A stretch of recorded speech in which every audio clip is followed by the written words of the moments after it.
ऑमनिशिएंट readers view point episode 9 में आप सबका स्वागत है। पिछले एपिसोड में हमने देखा था डॉगजा अपने साथियों को बचाने के लिए गुफा के अंदर जाता है और वहीं पे 7 टायर मॉन्स्टर से फाइट करता है और उसे हराता है। वहीं पे उसे बहुत कुछ मिलता है और तब हम देखते हैं गिलियोंग फिर से किसी इंसेक्ट को पोजेस करने की ट्राई करता है, पर तभी कुछ अजीब होता है। अब आगे एपिसोड के शुरू में हम देखते हैं वो जगह पूरी तरह से कांपता हुआ जा रहा है, चारों तरफ बस सब कुछ हिल रहा है। वो लोग अब डर चुके हैं। तभी ऊपर दिखाया जाता है बहुत बड़े से एक इंसेक्ट को, जिसको कि अब शायद गिलियोंग कंट्रोल करने की कोशिश कर रहा है। डॉगजा सोचता है ये वाइब्रेशन ऊपर से आ रहा है, क्या इसका मतलब वो किसी मॉन्स्टर इंसेक्ट को प्रोसेस करने की कोशिश कर रहा है।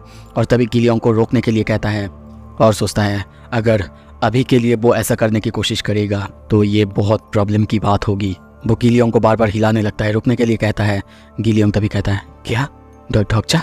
हम तभी उसके नाक से खून बहते हुए देखते हैं। वो कहता है गिलियोंग इस स्किल का यूज़ करना बंद करो अभी। और तभी वो बंद कर देता है। वही इंसेक्ट को देखते हैं, वो अब नॉर्मल हो चुका है और कुछ ही देर बाद वहाँ से चले जाता है।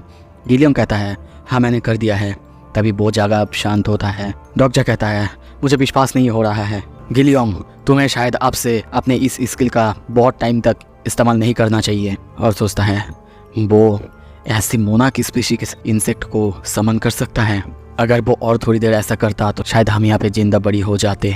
उसकी बातें सुन के गिलियोंग ठीक है कहता है। कुछ ही देर बाद तभी वो कहता है सुनो सब कोई, हम लोग यहाँ पे खो जाएंगे। अगर अभी हम लोग ब्लैक टाइड से जाएंगे तो शायद हमें अभी यहाँ पे थोड़ी देर के लिए और रुकना चाहिए, और जब इस जगह पे और थोड़े से स्मॉल इंसेक्ट आएंगे तब हमें यहाँ से जाना चाहिए। पर तभी संघा कहती है डॉगजा मेरे पास भी शायद ऐसा कोई स्किल है, मुझे लगता है मैं मदद कर सकती हूँ। सीन शिफ्ट होता है। अब हम देखते हैं एक ग्लो करते हुए थ्रेड को। वो कहने लगती है ये इस तरह का स्किल है, इसमें तुम एक ग्लोइंग रस्सी की मदद से अपना रास्ता ढूंढ सकते हो। अगर मैं सच बताऊँ तो जब मुझे किडनैप करा जा रहा था तब मैंने किसी रस्सी को वहाँ पे बांधने की कोशिश की थी। अब ये सुन के डॉगजा उसका एट्रीब्यूट पूछता है, पर वो बताती नहीं और कहती है ऐसा नहीं कि मैं तुम पर विश्वास नहीं करती। ये सुन के वो कहता है अच्छा ठीक है, मुझे ही शायद पूछना नहीं चाहिए था। तुम्हें चिंता करने की ज़रूरत नहीं है और तुमने ठीक ही किया। कभी भी अपने एट्रीब्यूट को ऐसे किसी को मत बताना। और सोचता है शायद वो भी किसी स्टार स्ट्रीम कॉन्ट्रैक्ट में है, जिसकी वजह से वो अपनी पावर्स अपने एट्रीब्यूट को डिस्क्लोज नहीं कर सकती। मुझे अभी पता नहीं है वो किस कॉन्स्टलेशन के साथ है, पर लगता है उन दोनों ने एक कॉन्ट्रैक्ट किया है। वो अपनी पर्सनल स्किल से उसे देखने की कोशिश करता है, उसका स्किल उसका एट्रीब्यूट देखने की कोशिश करता है, पर वहाँ पे नोटिस आता है इस कैरेक्टर का कोई भी रजिस्टर कैरेक्टर प्रोफाइल नहीं है, उसका इन्फॉर्मेशन कलेक्ट किया जा रहा है। ये देख के डॉगजा सोचता है क्या, पहले तो मैंने कभी ऐसा नहीं देखा। तभी देखते हैं चैनल 7623 वो रीओपन हो चुका है। तभी आवाज़ सुनाई देता है डैम इट, उस बास्टर्ड ने मेरी चैनल के साथ शायद ही कुछ गड़बड़ कर दिया है। हाय एवरीवन, कैसे हो तुम सब। और तभी हम वहाँ पे बियोंग को देखते हैं, वो वापस आ चुका है। सीन शिफ्ट होता है। अब कुछ देर बाद हम सबको खाते हुए देखते हैं। अब देखते हैं डॉगजा और बियोंग दोनों माइंड में बातें करने लगते हैं। वो कहता है हाँ मैं देख रहा हूँ, तुम्हें बहुत कुछ मिला जब मैं दूर था और हमें यहाँ पे बताया जाता है। या फिर डॉगजा सोचता है डोकाबी कम्युनिकेशन मोड, ये इस तरह का एक मोड है जो कि सिर्फ डोकाबी यूज़ कर सकता है, पर यह भी इलीगल है क्योंकि वो मेरे जैसा एक रीइंकार्नेशन पर ये यूज़ कर रहा है। तभी वो पूछता है क्या तुम्हें मेरे वजह से बुलाया गया था। वो कहता है वेल मैं ऐसा नहीं कह सकता कि तुम्हारी वजह से, पर तुमसे रिलेटेड ज़रूर है। तुम्हारी वजह से मुझे चैनल एक बार के लिए बंद करना पड़ा था और बहुत देर के लिए ऐड लगाना पड़ा था, और इसी वजह से मुझे बुलाया गया था। पर कोई नहीं, ये छोटी मोटी चीज़ें हैं, इन पर मुझे अभी ध्यान नहीं देना है। वैसे तुम मुझे ये बताओ तुम्हें रैंडम लूट बॉक्स या फिर रैंडम आइटम बॉक्स के बारे में कैसे पता है। मुझे लगता है मेरा एम्बेरसिंग पास्ट अभी भी है। ये सुन के वो कहता है क्या एम्बेरसिंग पास्ट। और तभी उसे समझ में आ जाता है वो जो बॉक्स उसे मिला था जो कि अब नहीं होना चाहिए था, वो इसी डोकाबी की वजह से है। डोकाबी कहता है डैम इट, अगर मैं इतना ज़्यादा ग्रीडी नहीं होता। तभी वो लड़की कहती है लगता है तुम्हें बहुत सारे आइटम्स मिले हैं। डॉगजा हाँ कहता है। दूसरी तरफ हम योनसेयोंग को देखते हैं। वो अपने हाथ में शील और खाना देख के बहुत खुश है। डॉगजा से पूछता है क्या तुम्हारे पास और कोई हथियार है जिसे कि मैं यूज़ कर सकूँ। डॉगजा कहता है नहीं। कुछ देर बाद ऐसे ही बातें करते करते हम देखते हैं वो लोग अब फाइनली स्टेशन में वापस आ चुके हैं, पर वहाँ पे आके उनको अजीब लगता है क्योंकि सारे लोग उनके बीच में अफरा तफरी मच चुका था। सभी बहुत टेंस है और यहाँ का माहौल बहुत ज़्यादा टेंस हो रहा था। तभी सबके पास नोटिस आता है 20 मिनट्स रिमेनिंग अंटिल चेकआउट। अपना अपना सर्वाइवल फी प्लीज़ रेडी करके रखना। 100 कॉइन्स जल्दी विड्रॉ होने वाले हैं। अगर किसी के पास वो कॉइन नहीं होंगे तो फिर वो मर जाएगा। अब ये देख के सभी बहुत ज़्यादा डर चुके हैं, आपस में चिल्लाने लगते हैं। कोई तो आपस में ही भीख मांगने लगते हैं कि प्लीज़ मेरा बेटा, उसके पास कॉइन्स नहीं है, मुझे थोड़े से कॉइन्स उधार दे दो। कोई कॉइन्स खरीदना चाहता है कि 100 कॉइन्स के लिए वो 10 मिलियन वॉन तक दे सकता है। सब बहुत ज़्यादा पैनिक में है। तभी दूसरी तरफ हम देखते हैं, कोई कहती है मेरी बहन वो कहाँ है, वो तो वॉलंटियर करने गई थी ना सर्च पार्टी में, वो मुझे थोड़े से कॉइन्स भी देना चाहती थी। पर वो लोग हंसते हुए कहता है क्या तुम्हारी बहन? नहीं, हमारे साथ कभी नहीं गई थी। अगर तुम्हें लगता है ऐसा तो प्रूव करके दिखाओ। और ये कह के वो लोग हंसने लगते हैं और कहते हैं अगर तुम्हें सच में जानना है तो फिर चलो हमारे साथ वॉलंटियर करने चलो, फिर खुद पता लगाना।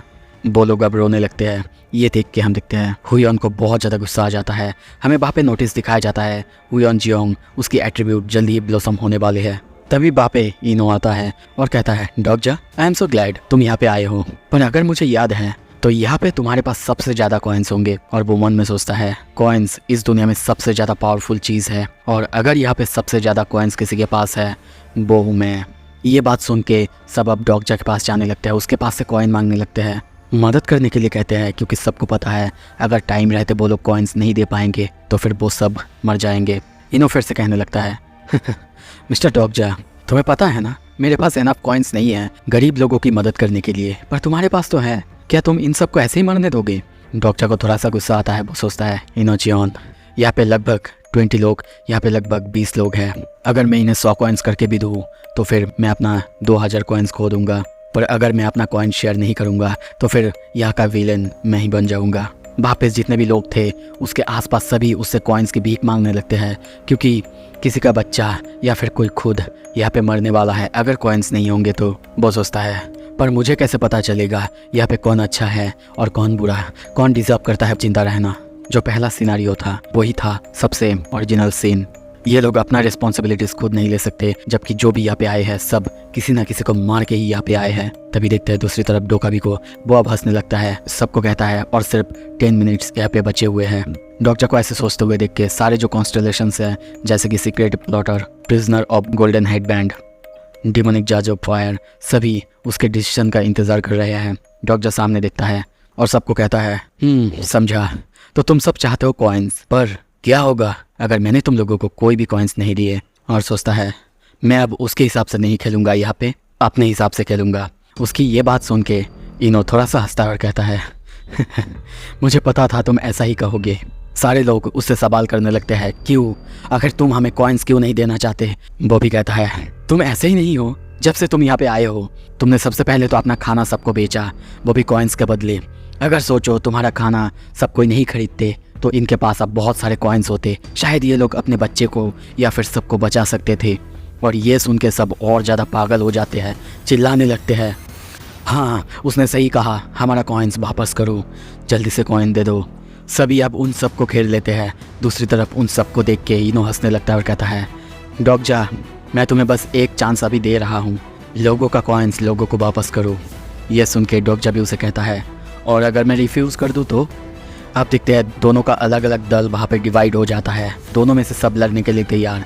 तभी वहाँ से इनो की तरफ से एक बंदा दौड़ते हुए उसे मारने के लिए आगे आता है, पर तभी देखते हैं डॉगजा अपनी तलवार से एक ही बार में उसकी हाथ पूरी तरह से काट देता है। वो बंदा समझ ही नहीं पाया क्या हुआ, वो खुद अपने हाथ को पीछे उड़ते हुए नीचे गिरते हुए देखता है और जोर से वहाँ पे चिल्लाने लगता है। और ये देख के आसपास के सब डर चुके हैं।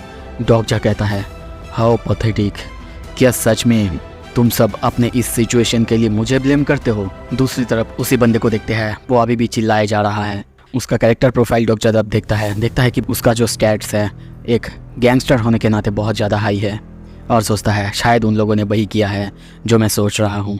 और तभी सबको कहता है तुम लोग ये अच्छे से जानते हो, मेरे साथ तुम लोगों का कोई काम नहीं है, तुम लोग बस ये कर रहे हो क्योंकि तुम लोग डरते हो।